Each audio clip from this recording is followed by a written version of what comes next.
ancient civilizations flourished here. This is one of those foods, when you eat it, you can see the history of a people, where their descendants converge in a brilliant tapestry of art, culture, and flavor. The stomach, heart, lung, unbelievable. Oaxaca. Look at how much mole is in there. Mexico's undisputed culinary capital. Very rocky also, can you see? Birthplace to some of the richest cooking traditions on the planet. Yeah, get that rock in there.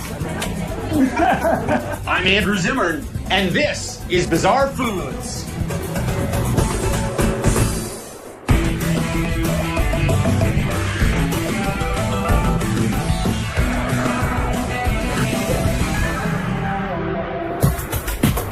Oaxaca is a stunning city of 300,000. Seated at the center of a lush valley ringed on three sides by southern Mexico's Sierra Madre Mountains. With evidence of habitation dating back to 11,000 BC, the valley was later ruled by Aztecs, and finally the Spanish. Life here is agrarian, and Oaxaca's livelihood revolves around marketing the past to tourists of today. Its soul is found in the small communities on the fringe of town. It's here you'll find traditional Oaxacans celebrating indigenous foodways, farming, cooking, and speaking the way their ancestors did. Can I hear a little Zapotec? Beautiful! Driving north of Oaxaca City drops you into rugged farmland and tiny villages incubating some of Mexico's oldest culinary traditions. As the day the rain starts, then the chicatanas will start going out. Right. For thousands of years, a local delicacy has erupted from the ground near the present-day village of San Isidro Monas. They call them chicatanas, wind dance that emerged to mate with the first rains of summer. Carlos Gavino Ramirez is the latest in a line of chicatana catchers dating back to prehistoric times. During the night, when it stops raining, they bring the baskets and collect them. Unbelievable. Maria Itaca is my translator, who's making her first ever trip to chicatana territory. I hope you're excited about this. I've never tried them. They're going to be really good. You're going to be my guide. When the chicatanas leave their nests, locals scoop up this rare treat, carefully avoiding their large pincers. And just one time during the whole year, we can have it, and we're here now. I am not leaving this mound. In Mexico City, a kilo of chicatanas can sell for $60 or more than 10 times pricier than local beef. Yields here are generally so small and so rare, folks keep every bite of this prized delicacy for themselves. Those big, beautiful bellies. The chicatanas are roasted, then seasoned with a puree of garlic and lime by Carlos's daughter, Alondra, with some pointers from grandmother, Catalina.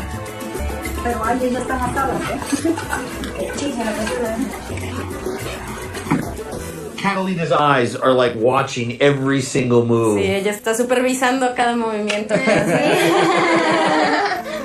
It's beautiful, but that's how you learn to cook. Así se right? empieza. This doesn't come out of a book. These are the hands of a great cook. Las manos de una gran cocinera. Catalina's presence is more than coaching. It's transmitting thousands of years of proud Oaxacan culture from one generation to the next. Take two. La pura pancita nomás. Yes. They're like those little breath mints. One is not going to do it for you.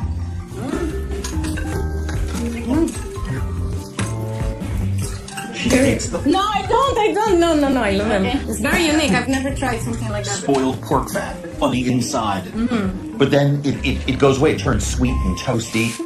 Tortillas? Si no está tortillas, ahí hay tortillas. You eat these with tortillas? Sí, con tortillas. All right.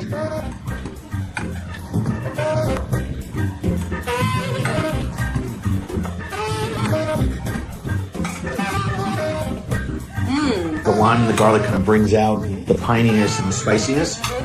But eating it with the tortilla, it's like cheese quesadilla time. Mm-hmm. Another expression of flavor comes in chicatana salsa, mixed with toasted chilies, garlic, and lime.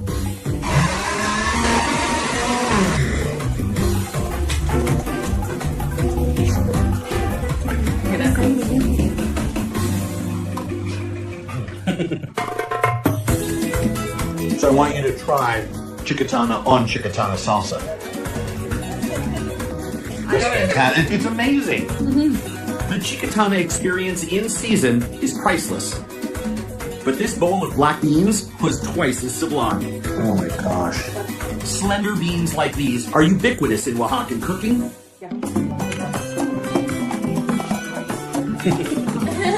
They're probably pretty surprised at what they perceive as an overreaction. This is beans and water. But compared to what we taste back home, it's night and day. These are so complex. Yes. And then you mix it with chicatanas and you have a whole meal. You're in heaven.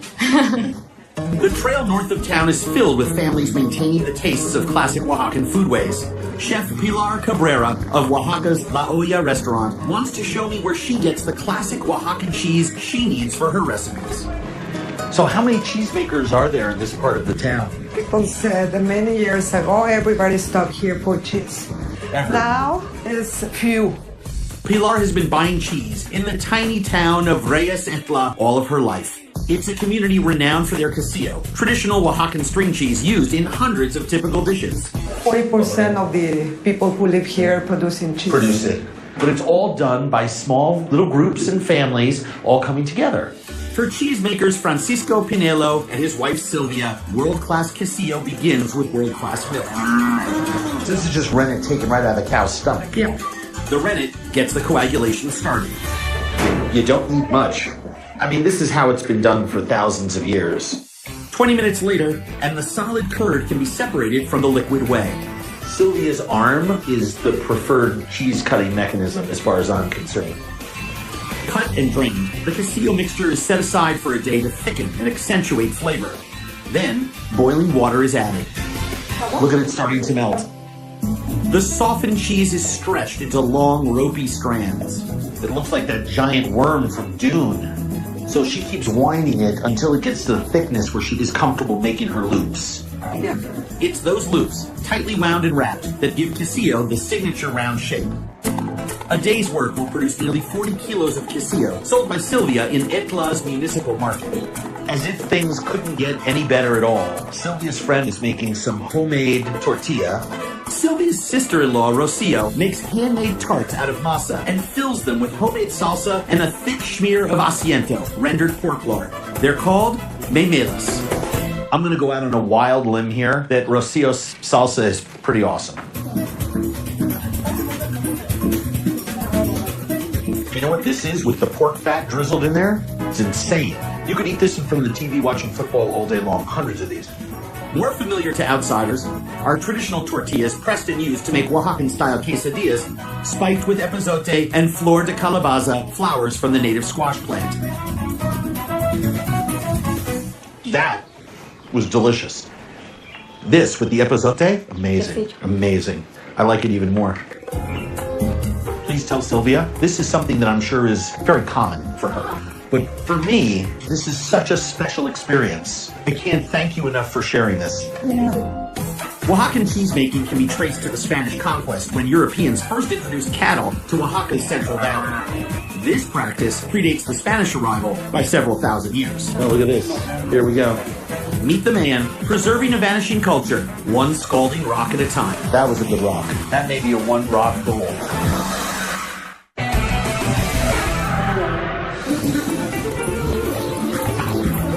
In a thatched-roofed cabana on the outskirts of Oaxaca City is one of the most uniquely regional dishes in all of Mexico.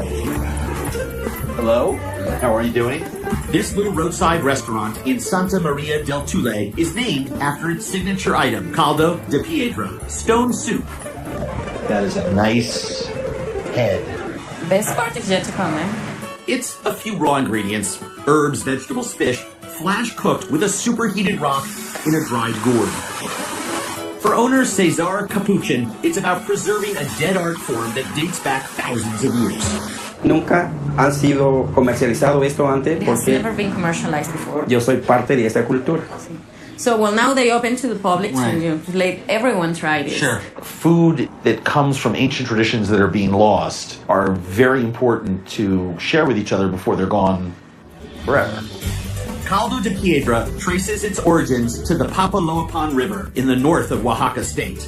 It's here that the Chinantec people developed a unique way of cooking, filling holes in the riverbank with fish and herbs, cooking them to perfection with superheated stones.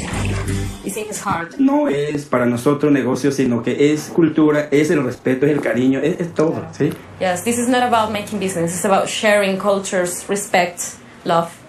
So... Muchas gracias. Go ahead, make a joke about stone soup now. A natural wood charcoal fire provides the heat for the cooking stones, hand collected by the chef on the banks of the river that sustained his people for generations. The smell of crushed shallots and garlic with salt is just exploding. Jalapenos, tomatoes, epazote, and cilantro round out Cesar's ingredients. Wild shrimp and red snapper replace the river fish Chinantex traditionally used as protein for this dish. The fatty snapper head will provide the foundation for the soup's rich broth. Puro hombre, ¿eh? He just told me it's just guys doing it. Just man. This is a man's work. Yeah, this is a man's Absolutely. work. I find it slightly ironic. The one time of year the guy says, honey, I'm going to make dinner. It's a bowl of cold water, raw ingredients, and a hot rock. Yeah, get that rock in there. It's deceptively simple cooking. Every ingredient in this bowl is designed to cook in the exact amount of time the 800-degree rock will keep things boiling. 4 minutes is all it takes. Indistinguishable from the ancient version. You can smell Yes. the cooked seafood so perfect. Getting hungry? Yes. Cesar insisted on 4 of his young female employees joining us for dinner. Sadly, they're all allergic to seafood. Son alérgica. It's our host's kind-hearted, if slightly selective form of paying homage to the women in his life. The soup itself is perfect. I mean, 6 ingredients in this broth. Hay solo 6 ingredientes en este caldo. And it only cooks for 4 minutes. Y solo se cocinan por 4 minutos. And it has the layered depth of flavor that a seafood soup that cooks for days would take. Y tiene el sabor y la profundidad que tendría una sopa de mariscos que lleve 6 días en otro lugar. Delicious. Cesar's Soup Shop is the last link in a chain dating back millennia, and sadly, before long, it will be the only link. The river system is being dammed, and the 5,000-year-old tradition won't be practiced again in the place that birthed it. They've been taking care of this tradition. That's what they are, you know, they are this. If you say to someone, oh, would you like a bowl of stone soup? You may get some strange looks. But this is food with the greatest story that nobody knows about, and it's delicious. Sí, delicioso. Así, Cheers. The trail leading out of Oaxaca is filled with tastes of ancient Mesoamerica. At Tlacolula Market, an hour west of the city, you can find them concentrated all in one place. Look at this. It's madness here. It's unbelievable. Yes. The Sunday market at Tlacolula is one of the oldest in North America. For centuries, villagers from the surrounding valley have congregated here to buy and sell one-of-a-kind Oaxacan staples. What are those? Cherries. No. Yes. It's a wine flavor. They're grassy. They're sweet. It tastes like a wild berry. Completely. Wild berries all the way. Oh my goodness. Yes. The Fandango Mill is one of the handful of Tlacolula mills roasting and grinding cacao beans, mixing them with sugar and cinnamon, and molding them into a unique version of chocolate. Lilia Vasquez is the manager. By European chocolate standards, this is grainy, and it's loaded with cinnamon. But this is chocolate. This is amazing. I mean, this is like grab you by the inside and turn you inside out. Authentic Mesoamerican chocolate is an essential ingredient in Oaxacan cooking, infused into breads, hot chocolate drinks, even medicine. Do you want to know how long people have been eating chocolate in Oaxaca?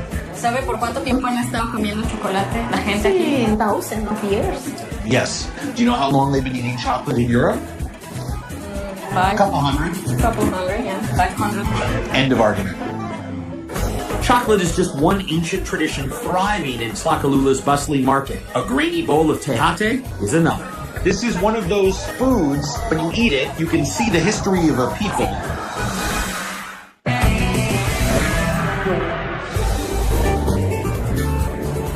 The process of making tejate predates the Spanish conquest by thousands of years. Zapotec women rise with the dawn to prepare this ancient cacao and corn beverage. Maria Itaca and I came to the village of San Marcos Tlapozola to taste what everyone says is the finest tejate in the region that made it famous. Ironically, just looking at where we are right now, at the end of this whole thing is something to drink. Yes. Yeah. Tejate takes up to 8 hours to make, requires a laundry list of ingredients, and has to be made by hand. Florentina Aquino and her mother Sylvia are the latest in an ancient line to make it. She says it's a slow process, but we like slow processes, right? Slow is an understatement, but everyone says it's worth the wait. The ancient process starts with corn, boiled in a watery mix of ash and limestone. A clutch of fresh cacao seeds is toasted over the clay comal. The seeds of the mamey fruit are roasted, crushed flat, and roasted again to release their oils. The work can take 4 hours or more, and this is just the first step. This is why I love Oaxaca, because they are really stubborn when it comes to preserve these traditions. They should be. See. The women who make tejate regularly are called tejateras, and some have begun modernizing their process. Not Flora and Sylvia. They still peel the toasted cacao seeds by hand, then roast the petals and the stems of the Rosita de Cacao, flowers of the native funeral tree for their tejate. Toasted pecans round out the mixture. They said that Zapotecs used to drink this before, fighting or whatever they like. Hardcore activities. Any hardcore activities. Yes. Which is why, on a market day being a Sunday, where no farmers are going to work, the farmers are drinking it so they can have more fun with Mrs. Farmer. Toasting complete. The corn is removed from the ash and limestone water. It's that ash and limestone that imparts a smoky sweetness into the mixture.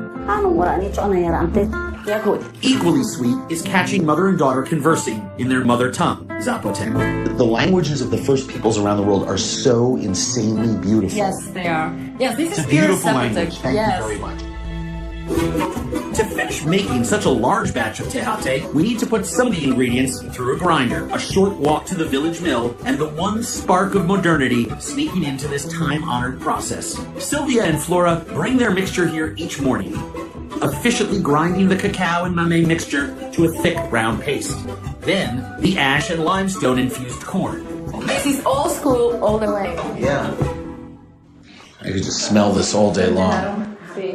Back at the family compound, the fresh ground cacao and mamey is rolled by hand, then folded into a masa corn mixture. This paste, believe it or not, is going to become a drink that locals in the market have been waiting for all morning. And so, the tejate base is wrapped and transported down the mountain by 4 generations of cruise women to their makeshift stall at Tlacolula's Sunday market.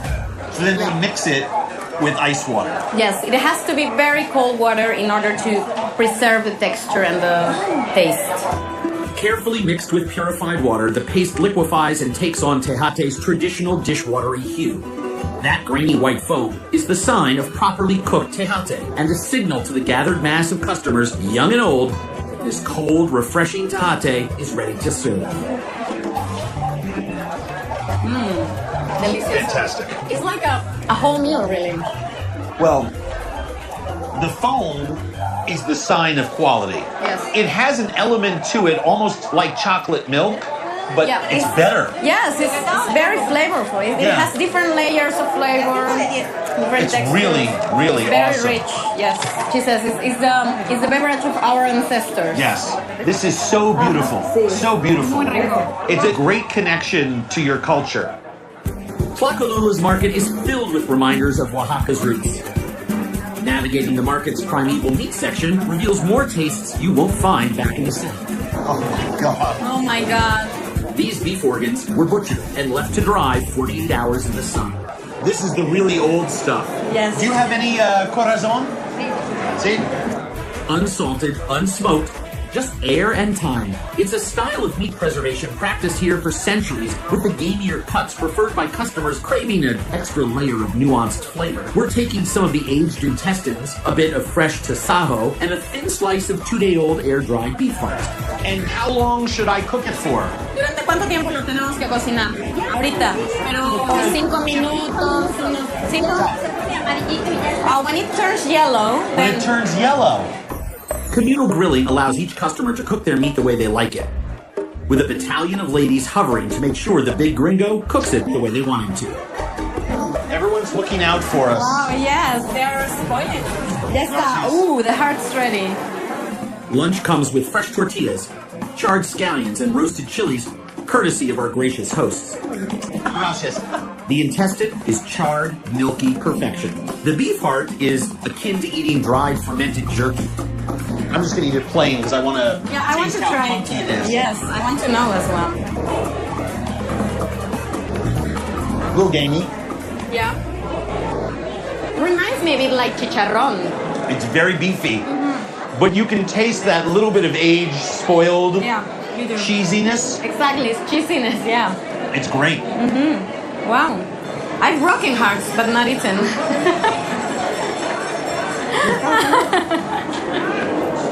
This ancient market's got a few more surprises in store. So does the route leading back to town. Oh my God. Meet the team bringing indigenous Oaxacan food into the mainstream. There's a lady. It's a lady as well. Cheers. Salud. Cheers, yes.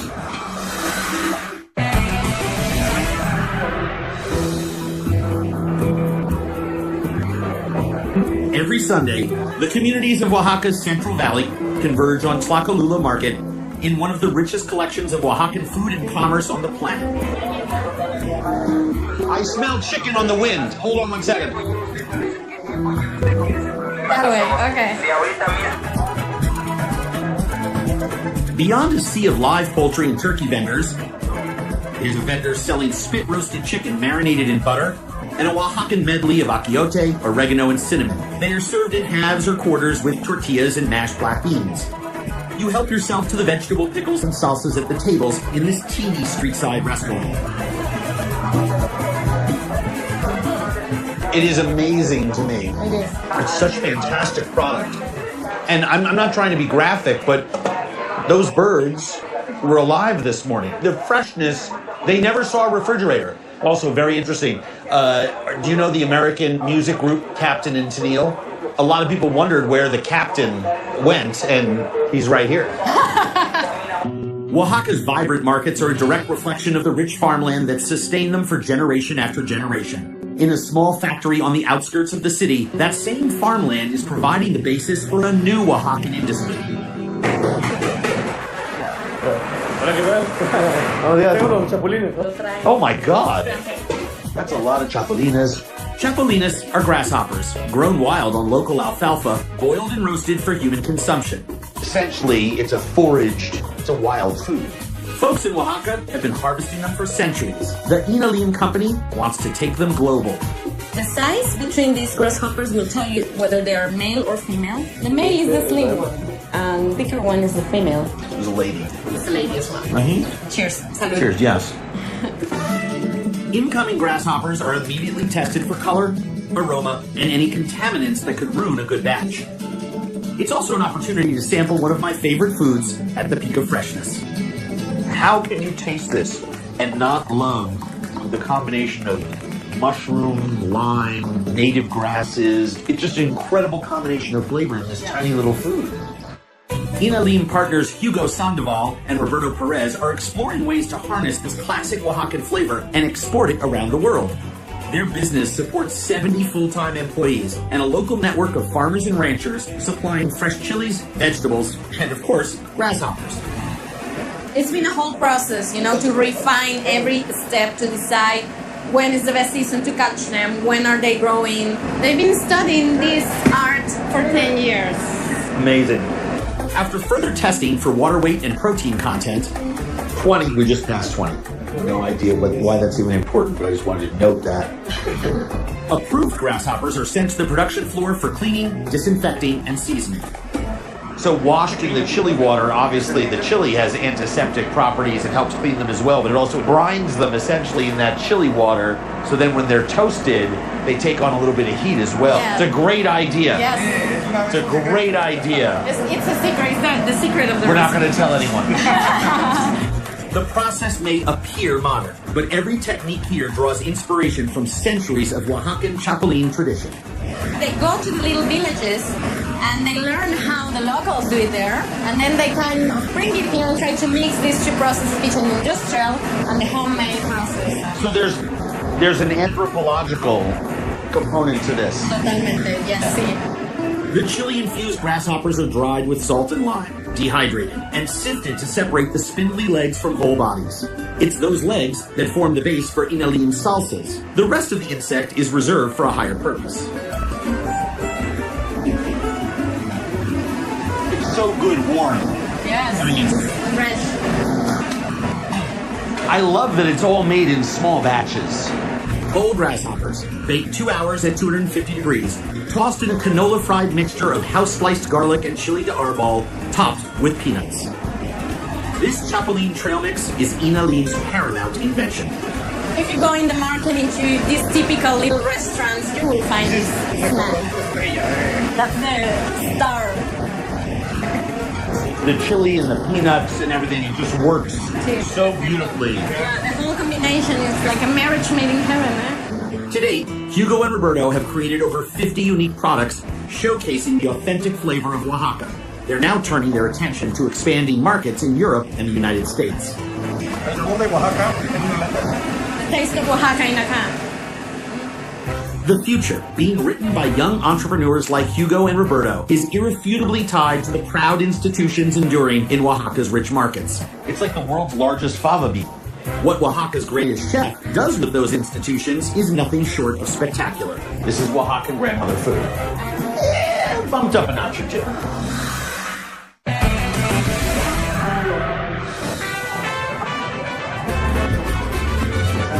If you had to pick one place to feel and see the spirit of Oaxaca's proud ancient culture, it's Abastos Market. A sprawling 4-acre commerce hub where local crafts and ingredients pumped in from the surrounding valleys and villages are bought and sold. So I come here to do my shopping, but in reality, shopping is an excuse. I come here to have breakfast.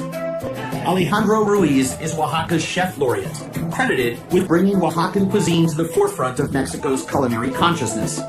At the age of 6, he made daily pilgrimages to Abastos to sell cheese with his mother. Today, he draws inspiration from the hundreds of Oaxacan classics cooked and served here. Look at the type of tasajo she's got. Tasajo, a super thin slice of dry-aged top round, is iconic in this part of Mexico. Here, it's used in a memela, a small breakfast tortilla with fried egg and house-made molcajete salsas. Valentina Pachoco Hernandez has been cooking them in Abastos for over 32 years. Wow. She salted it, aged it, dried it. When you start chewing, it's like a really expensive New York City steakhouse. Seriously. I come here to do that. When I feel like to have that nice steak, I come here. Valentina, delicioso. Sí. Gracias.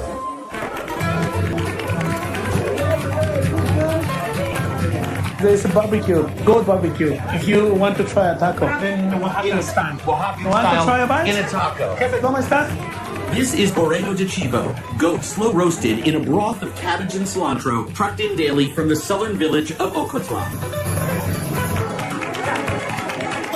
I know I'm eating goat, but if you put this in front of most people, they would say they're eating veal. It's so light and so elegant. The home village where they are from, Yeah. it's very famous because of this type of barbecue.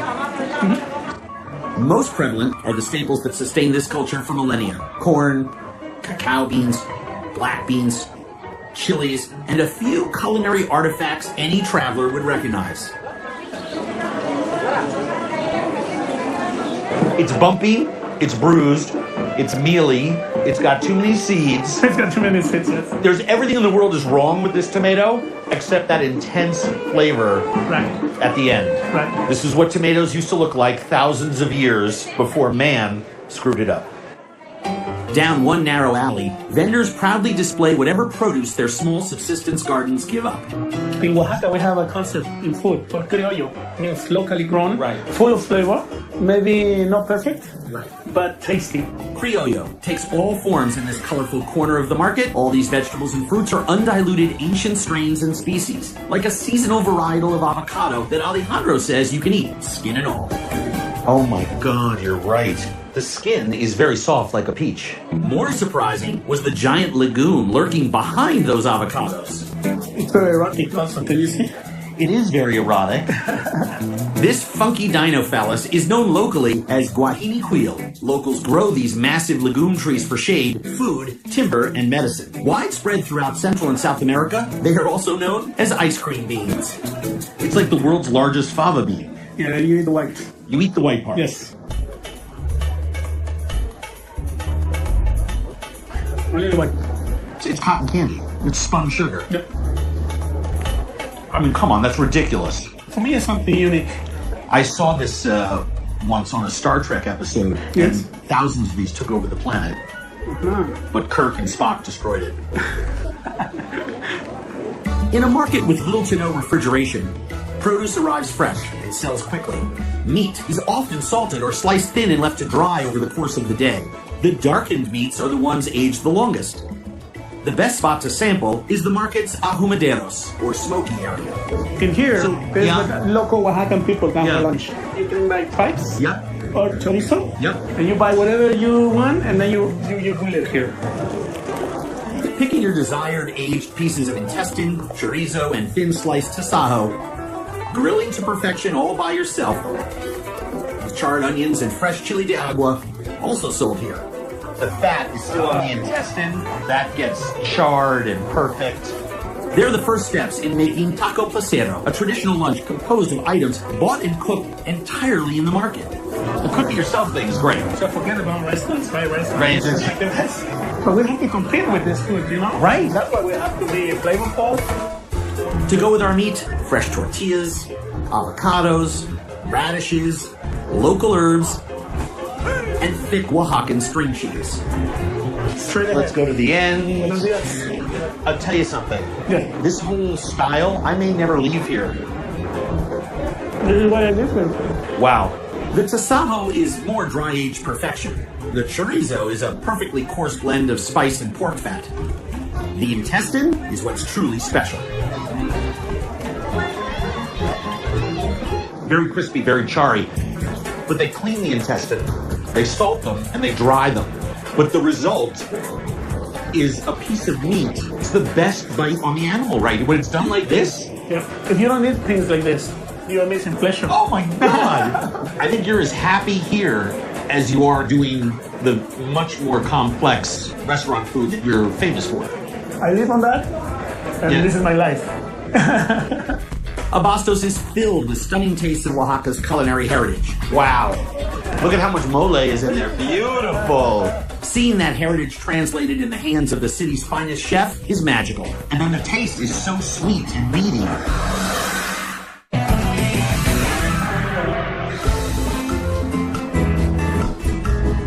When it comes to sourcing the best Oaxacan ingredients, Chef Alejandro Ruiz returns to the spot his mother and grandmother worked in and shopped in, Central Oaxaca's Abastos Market. This is crazy. Mountains of every kind of chili. This is where you buy your chilies, Yes, right? yes, sir. For 50 years. El Chilar is one of 100 Abastos vendors specializing in local grown chilies. Dried, smoked, or roasted, over 30 different varieties. Back home, they're too dry. Yes. Here, a dry chili means it's like leather. So then you can dry it more, Right. or you can fry it, and you can do all the things with it, right? And the flavor, if you open it and smell it, Now- smells like a plum, no? Like a aged plum. Dried chilies like these serve as the basis for the tentpole of Oaxacan cuisine. Mole is a sauce dating back to pre-Hispanic times. The best varieties can take days, even weeks to prepare. Vendors here offer dozens of pre-made mole. The real stuff comes hidden in humble homespun items cooked fresh in neighboring villages. Wow. Look at how much mole is in there. Beautiful. For 40 years, Aurora Elena Ramirez Perez has handcrafted empanadas amarillo, yellow mole fused with chicken, onion, and cilantro. Not bad. Are you kidding me? This is why I don't understand people who visit a place and don't eat the street food.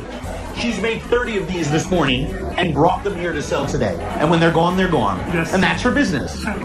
So why would you not think that this woman makes the best one on earth? Of course she does. And also her mom and Yeah, and her mom, yes, exactly.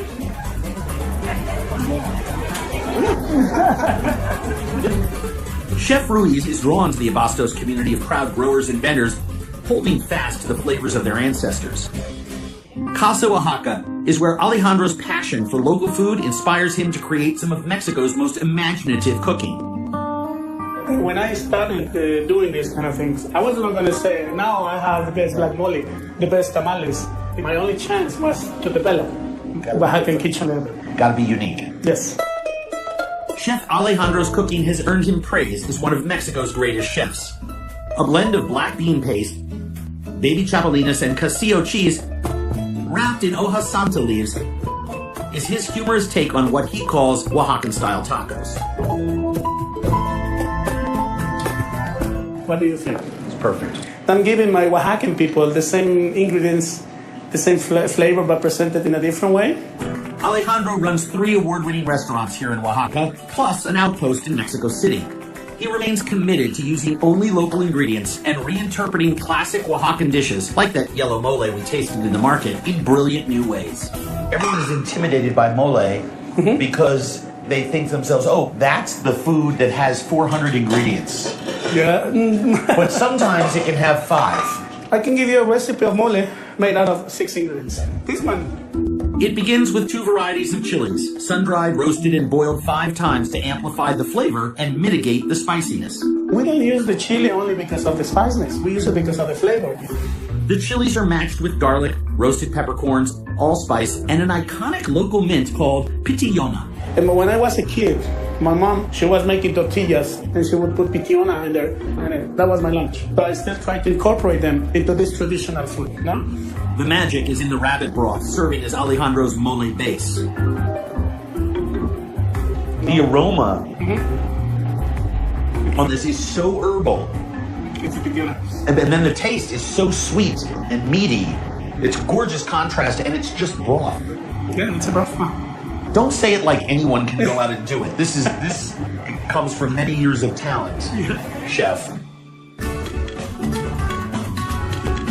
The aromatic liquid essence isn't yellow mole yet, not without being blended, and mixed with rehydrated masa to help thicken it.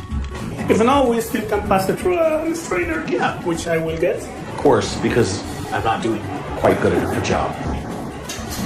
That alkaline corn flour will perform its magic when it's whisked into the sauce. Look at the texture. Gorgeous. And then the aroma of the pitillona. This kitchen is full of this aroma. It's just amazing. Rabbit legs were seared and cooked sous vide in chili butter, charred a minute for additional impact, paired with green beans, carrots, and coyote.